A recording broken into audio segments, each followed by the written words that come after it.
Agora nós vamos para a passagem de Mateus, capítulo 23, verso 23. Nós, inclusive, sempre temos falado, né, irmão, daquela situação que as pessoas sempre falam da questão, afinal de contas, o que é válido hoje? É o Novo ou o Velho Testamento? Será que um anula o outro? A gente sempre tem tentado transmitir aqui para vocês, que estudam conosco, que na verdade o estudo bíblico é de toda a Bíblia, né? O irmão acabou de ler aqui uma mensagem do Antigo Testamento. E agora a gente vai para o Novo Testamento, a gente encontra o próprio Jesus, a qualidade, o cristianismo. Então vamos ver o que Jesus fala a respeito do dízimo. Será que ele anula? Será que ele diz que é válido? Não vale mais. Será que ele aprovou o sistema? Né? Se desaprova. Vamos então, o verso é o verso 23, e diz assim, no capítulo 23 de Mateus, tá bom? Diz assim: ai de vós, escribas e fariseus, hipócritas, porque dais o dízimo da hortelã, do entro e do cominho, e tendes negligenciado os preceitos mais importantes da lei, a justiça, a misericórdia e a fé. Devieis, porém, fazer essas coisas sem omitir aquelas. Irmão, o que Jesus está querendo falar aqui para os escribas e fariseus nessa mensagem aqui? Inclusive para nós também. Com certeza, o que Jesus está se referindo aqui, na verdade, um puxãozinho de orelha deles, né? Porque eles cumpriam assim o dever de dizimar, de devolver a 10ª parte para Deus, mas eles não faziam isso por amor ou de coração, mas faziam isso de uma forma formal ali, apenas como cumprimento de um dever, né? E Deus diz assim: olha, vocês estão fazendo, estão dizimando e estão desprezando, por exemplo, as viúvas, os órfãos. Vocês não estão auxiliando as viúvas, não estão auxiliando os órfãos, né? E de repente, como alguns desses líderes, eles eram até religiosos no templo, ou seja, participavam ali, porque como a gente falou no início, parte desse recurso era para a manutenção da obra. Então algumas dessas pessoas até se beneficiavam disso. Jesus está dizendo: vocês estão devolvendo aí o dízimo até do último o centavo que vocês têm, mas vocês estão esquecendo que existe ali uma criança órfã que precisa de ajuda, da viúva, né, que lá está precisando de um auxílio, e vocês não estão dando auxílio. No passado, as pessoas sempre incorriam nesse erro de priorizar os princípios de uma maneira que elas estavam anulando as pessoas, sendo que os princípios eles foram exatamente criados para beneficiar as pessoas, né? E Jesus ele realmente trata dessa maneira assim, até um pouco mais, como é que eu posso dizer, frisando realmente de que eu não quero as coisas pela metade, né? A gente não quer as coisas pela metade. Deus ele não quer uma servidão pela metade, onde eu cumpro o meu princípio, mas eu anulo as pessoas, que são os principais beneficiários dos princípios. O senhor acabou de dizer no início que a questão do dízimo existia e existe até então, para que algumas pessoas realmente possam sobreviver do que elas fazem. E nesse caso estamos falando de pessoas que pregam o Evangelho, né? E na antiguidade os sacerdotes, entre outros, faziam ali todo o cerimonial no santuário. Com certeza, né? E o importante aqui de tudo isso é que Jesus ele está dizendo para eles: eu quero sim que você cumpra o dever de trazer o seu dízimo, de devolver a 10ª parte daquilo que você produz ou daquilo que você ganha, mas isso precisa vir lá do coração. Você não pode esquecer que do lado tem pessoas também em necessidade. Você tem que ser fiel, mas com amor, né? Esse verso ele fala da fidelidade pela metade. Agora vamos falar da infidelidade completa. Olha só o que a Bíblia diz aí. Ageu capítulo 1, o verso é o verso 6. E a pergunta do estudo é a seguinte: o que acontece com as pessoas que são infiéis? O que acontece quando somos infiéis? O que diz aí? A gente falou de um grupo que estava sendo fiel, mas não estava fazendo isso de coração, né? Por amor. Agora a gente vai falar de um grupo que realmente está... É o infiel de carteirinha. Exatamente. Vamos lá. Aqui diz o seguinte: tendes semeado muito e recolhido pouco. Comeis, mas não chega a fartar-vos. Bebeis, mas não dá para saciar-vos. Vestivos, mas ninguém se aquece. E o que recebe salário, recebe para pô-lo num saquetel furado. Esse é o resultado para aqueles que estão agindo de forma infiel. A Gil está dizendo aqui, vocês estão passando dificuldade aí, o salário de vocês não dá para o mês, recebe, parece que bota ele no saco e ele some ali, o saco parece que está furado, né? O dinheiro some, não dá mais para pagar as contas, você chega lá no fim do mês, paga uma continha aqui, outra ali, comprou o ranchinho e o dinheiro foi embora, e você olhou e ainda viu que ainda sobrou uma continha que não foi paga. Agora, sabe por que isso está acontecendo, né? Tem alguma coisa errada aí. Será que vocês não estão deixando de ser fiel? A gente entende aí que a infidelidade ela causa o seguinte transtorno, vamos dizer assim, nas finanças, né? É que você recebe, mas não está sendo beneficiado ao mesmo tempo. É como se eu estivesse dando algo para você, mas tirando ao mesmo tempo. Mas na verdade não é Deus que está tirando. Nós vimos que é Deus que nos dá, mas não é Deus que está tirando. Pelo contrário, nós é que estamos o quê? Desperdiçando. Na verdade, quando nós somos infiéis, nós não conseguimos cuidar da maneira competente que deveríamos fazer. Então a gente está fazendo de uma maneira que a gente está acabando que desperdiçando aquilo que Deus nos dá. Se eu não devolvo a parte que cabe a Deus, então eu estou desperdiçando. Se eu não devolvo é porque eu não estou valorizando aquilo que Deus me dá. Existem promessas na palavra de Deus, inclusive Deus lá em Malaquias, ele pede para que a gente desafie, né? Então, essas promessas, elas são condicionais, né? Deus diz, se você for fiel, eu vou estar ali abrindo a minha mão para você, né? A gente vai ver daqui a pouco mais falando relacionado a essas questões das promessas. Isso, a gente vai ler Malaquias, mas a gente vai ler 1 Coríntios, capítulo 9, verso 13 e 14. E aqui a gente chega naquela pergunta do início, né? Sim, da manutenção, tudo, né? Exatamente, da manutenção da obra, né? Em que empregado dízimo? Quando você separa lá os 10%, né, daquilo que você recebe do seu salário, esse valor ele é entregue aqui na igreja e ele é empregado onde? 1 Coríntios 9, 13 a 14 nos responde. Diz assim: não sabeis vós que os que prestam serviços sagrados do próprio templo se alimentam? E quem serve ao altar, do altar tira o seu sustento. Assim ordenou também o Senhor aos que pregam o Evangelho, que vivam do Evangelho. Vivam do Evangelho. Esse verso ele é bem claro, né, meu irmão? Exatamente, aqui ele deixa bem claro aquilo que a gente inclusive já comentou lá no início, né? Que tinha lá os levitas que serviam o templo, cuidavam do templo, e eles inclusive nem receberam terra, por quê? Porque eles iriam viver daquela 10ª parte ali que seria entregue, né? A gente leu lá nas primeiras passagens que o que era trazido como dízimo eram coisas que se tornavam alimento, e por isso o início do verso diz: vocês não sabem que quem cuida do templo se alimenta do próprio templo, né? Exato. Ou seja, aquilo que era trazido, o que era feito o sacrifício, uma parte era para a alimentação dos sacerdotes, daqueles dos levitas, né? Os que serviam ali no santuário. Exato. E aí ele atualiza. Eu gosto muito que vai lá no passado, depois dá aquela atualizada. E essa passagem diz o seguinte, que quem vive do Evangelho, quem prega o Evangelho, também tem que viver do Evangelho, né? Agora daquela maneira que a gente falou. Antes era o sistema de troca, e hoje é assalariado. Então, exatamente. Quem prega o Evangelho tem que receber o quê? Salário. Né? E de onde vem esse salário?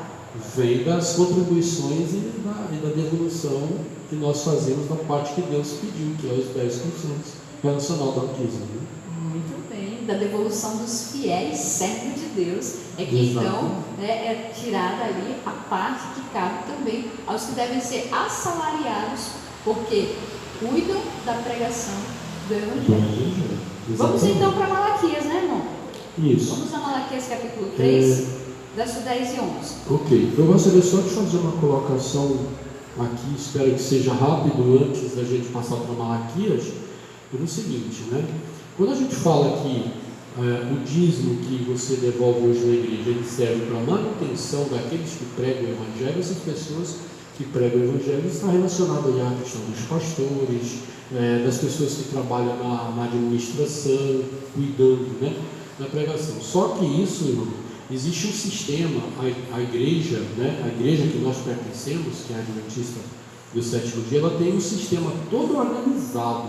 Não é assim: o dinheiro é entregue na igreja e vem ali os líderes, os pastores e tomam conta, não. Né? Existe todo um sistema, né?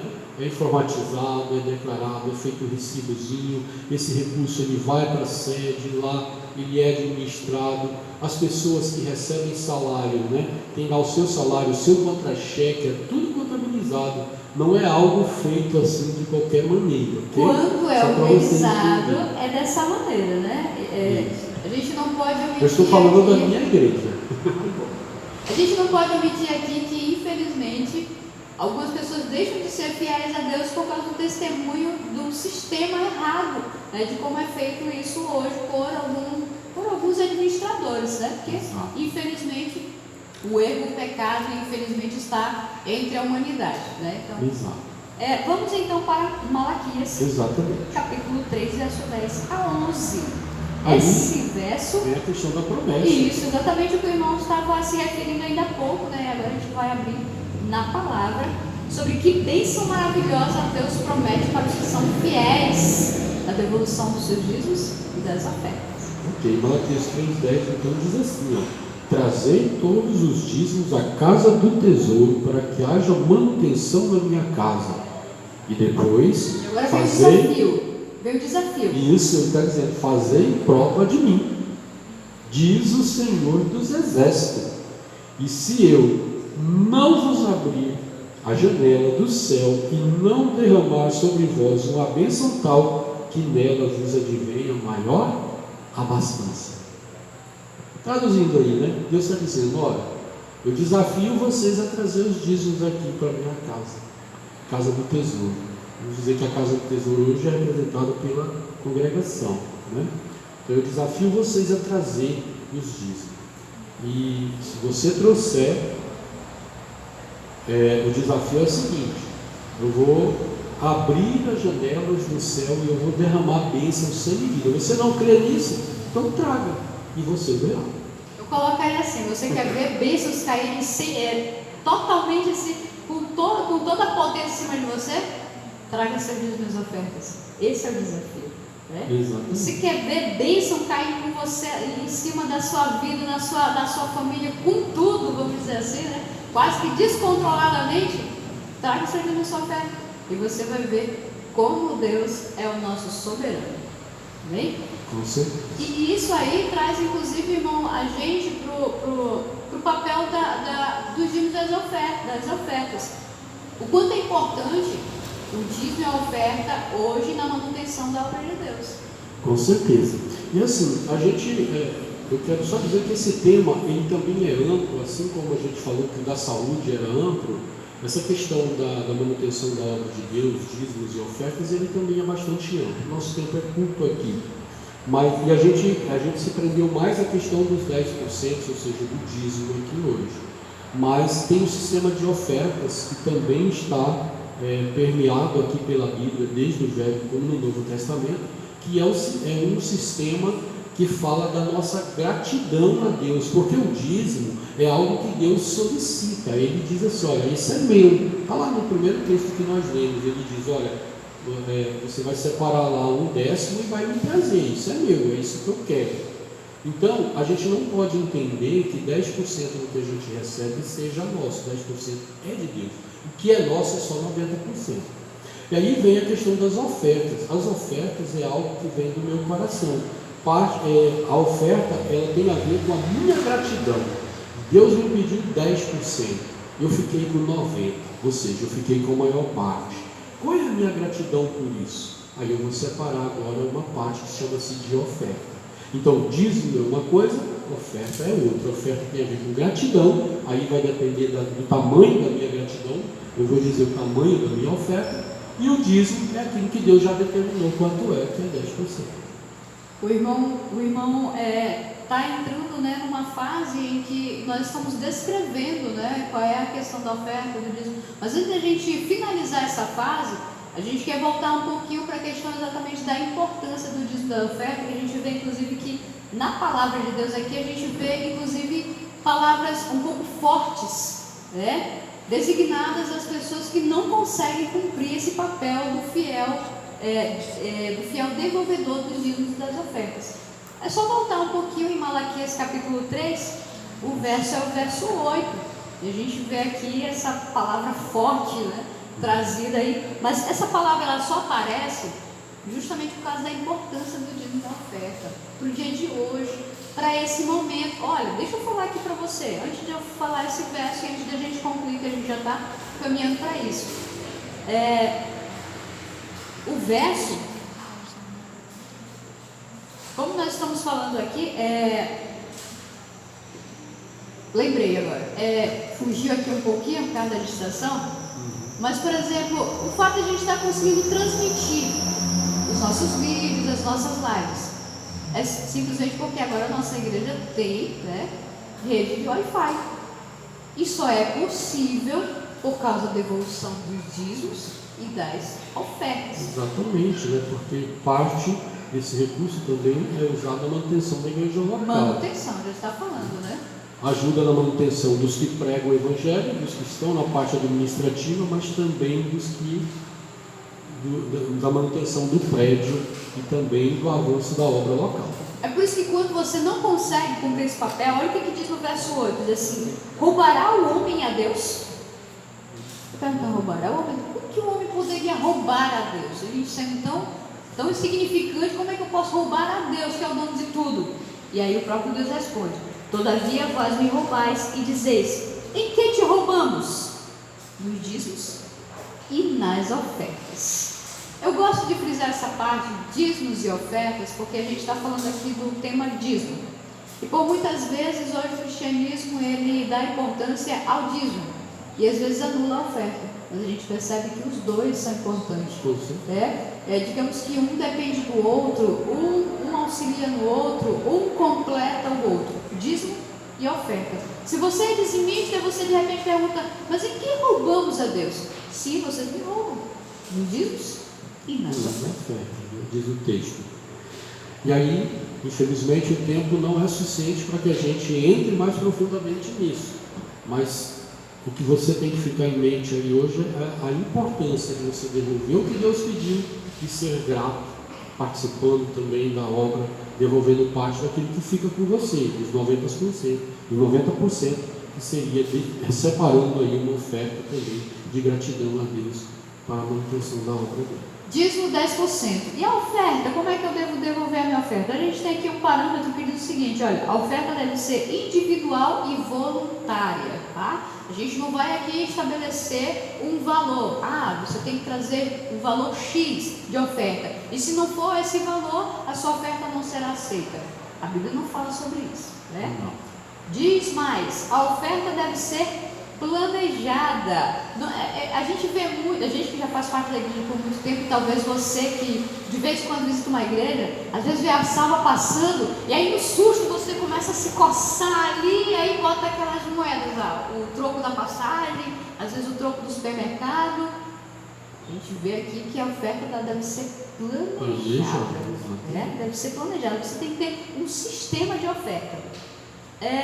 A oferta deve ser regular e sistemática, como eu acabei de falar, né? Ela deve ser regular sempre que você tiver como ofertar. Por favor, faça isso de maneira sistemática e planejada.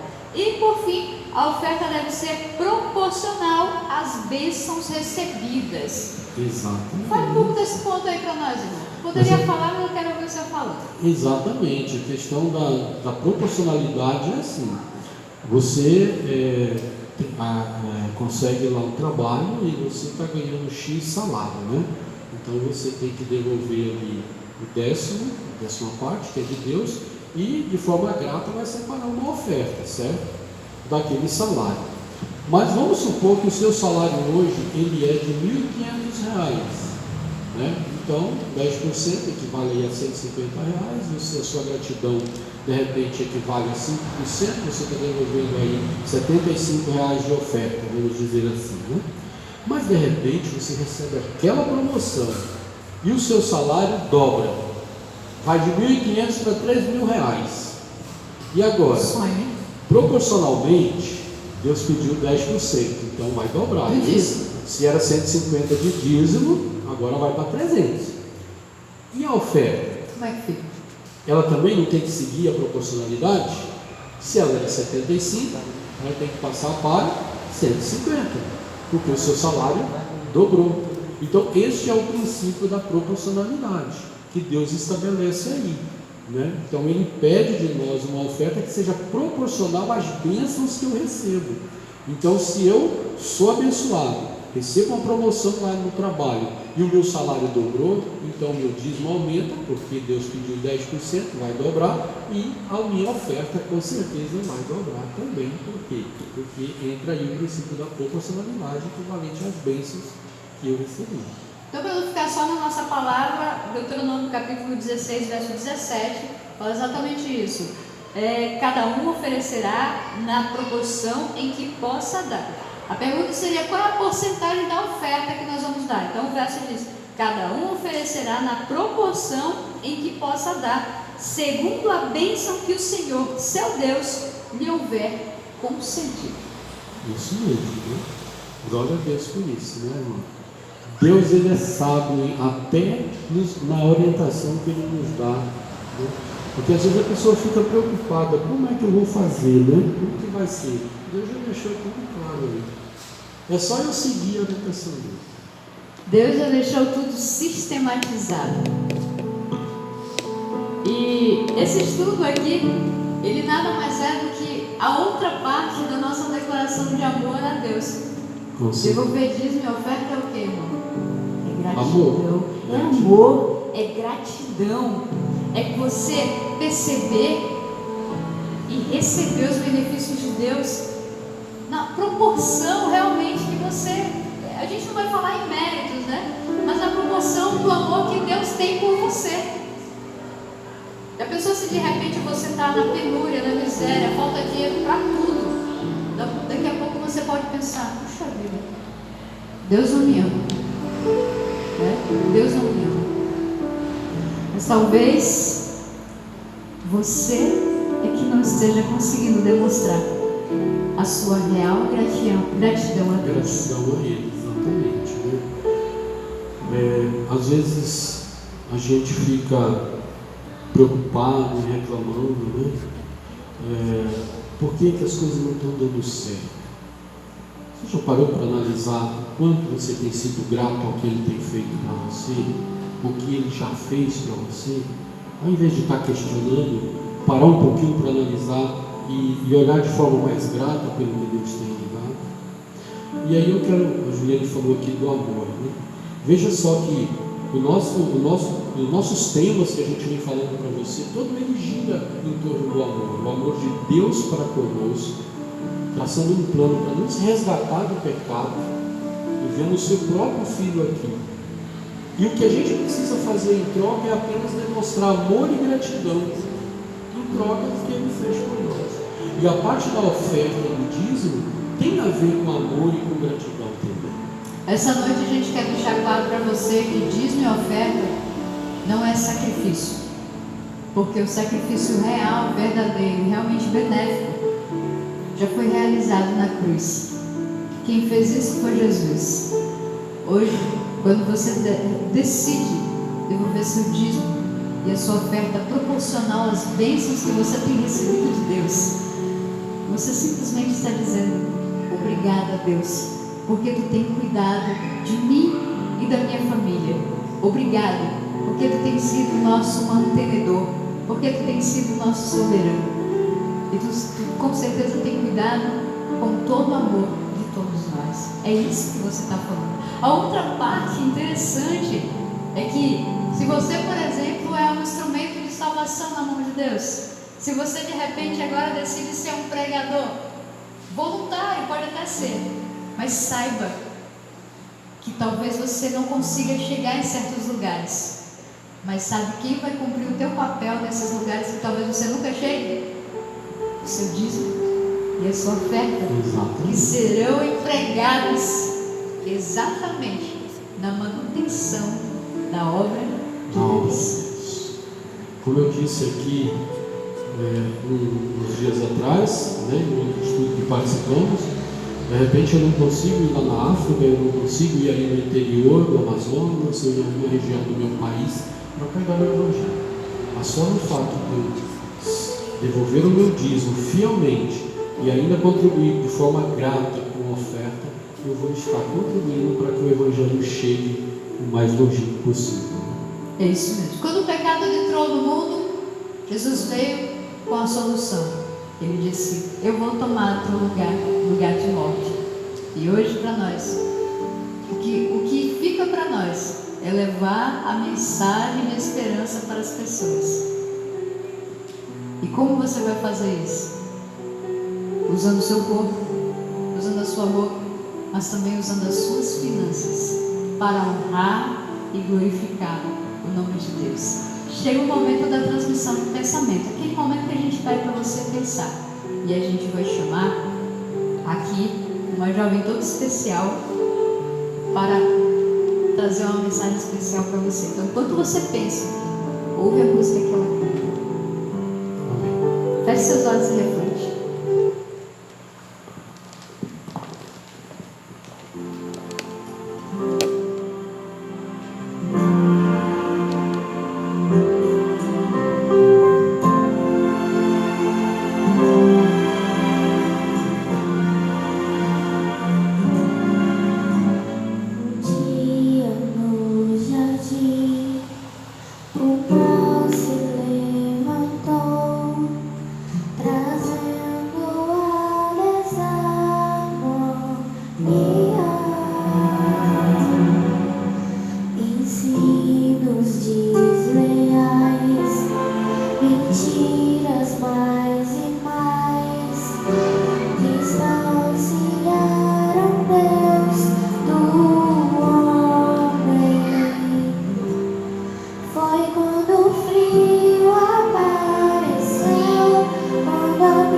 Coração de Adão nasceu, mas haveria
Obrigada, Gabriele. O preço não é o dízimo, é a oferta. Isso é gratidão. O preço foi o sacrifício de Jesus. O sacrifício dele ali na cruz por mim e por você. Não é isso? Nós já dissemos, a nossa gratidão é apenas cumprir a nossa obrigação, não é? De devolver aquilo que ele nos pede e uma parte daquilo que fica conosco como gratidão por tudo que ele fez por nós. Amém. Que a sua devolução seja o reflexo da sua fidelidade para com Deus. Feche seus olhos. Vamos orar. Querido Deus, muito obrigado, Senhor, por esses momentos que tivemos aqui de estudo da Bíblia, de aprendizado sobre a importância de sermos fiéis com as nossas finanças. Aprendemos aqui que o Senhor é o dono de tudo. O Senhor é quem fez o céu e a terra. O Senhor é quem nos permitiu acumular nossos recursos, nossas riquezas. E de forma grata, Pai querido, nós precisamos cumprir com a parte que o Senhor nos pede, que é devolver um décimo daquilo que vem às nossas mãos, e também de forma grata uma parte daquilo que fica conosco como gratidão e demonstração de amor pelo que o Senhor já fez por nós. Pai querido, te peço agora que o Senhor esteja com a tua mão tocando na vida daqueles que estão nos assistindo. Se há por acaso alguns que ainda precisa organizar aí as suas finanças, também passar a ser grato e a ser fiel a Ti, porque ao ver esse estudo aqui, entendeu que há uma necessidade de fazer isso, que o Senhor possa, com tua mão poderosa, estar ajudando. Que o Senhor, se alguma dúvida ainda estiver na sua mente, envie alguém para ajudá-lo a tirar as dúvidas que restam. Que o Senhor possa cumprir as suas promessas na vida dessa pessoa. Como o Senhor diz lá em Malaquias: se não abrir as janelas do céu, essa é a promessa que o Senhor deixou e nós cremos que ela virá na vida daqueles que são fiéis. E por isso nós te pedimos e nós te agradecemos, no nome de Jesus. Amém. Amém. Concluindo então mais o estudo da nossa missão Caleb na web. Continue conosco, continue fazendo seus comentários. Amanhã a gente vai tentar trazer à tona os comentários e também retornar com o nosso sorteio. Nossos vídeos, como disse o irmão, agora estão sendo gravados, mas nós não vamos esmorecer e vamos continuar, porque nós temos uma missão Caleb na web. Boa noite. Boa noite também. Eu sou viver para o teu